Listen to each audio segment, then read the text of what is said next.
हरियाणा के नारनौल में किसानों के सामने सरसों की फसल पर संकट के बादल फसल के उगने से पहले ही छाने लगे हैं, जिसके कारण सरसों की फसल उग ही नहीं रही। वहीं जो फसल उगी, वह भी तेज गर्मी की वजह से खराब होने लग रही है।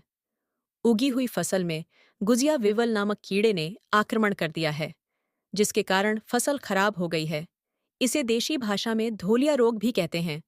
फसल खराब होने की वजह से एक किसान को प्रति एकड़ 7 से 8 हजार रुपए का नुकसान हो रहा है। नवंबर महीने की शुरुआत हो चुकी है, लेकिन इस बार अभी तक सर्दी ने दस्तक नहीं दी।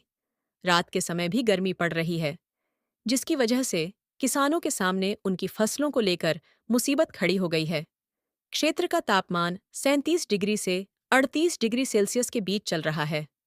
हालांकि 1-2 दिन से तापमान में सुधार होने लग गया है और यह 31 अक्टूबर को 34.2 डिग्री सेल्सियस दर्ज किया गया था।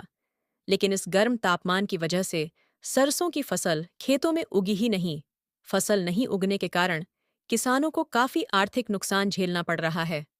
किसान रविंद्र, राजकुमार, राकेश व हरिकिशन ने बताया कि उन्होंने अपने खेतों में सरसों की फसल बोई थी, लेकिन फसल बिजाई करने के 8 से 10 दिन बाद तक फसल नहीं उगी, जिसके कारण मजबूरी में उनको दोबारा से पानी देकर फसल की दोबारा बिजाई करनी पड़ रही है।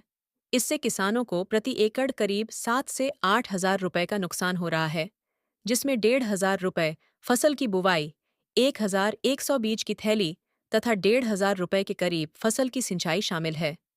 यह सब किसानों को दोबारा करनी पड़ रही है।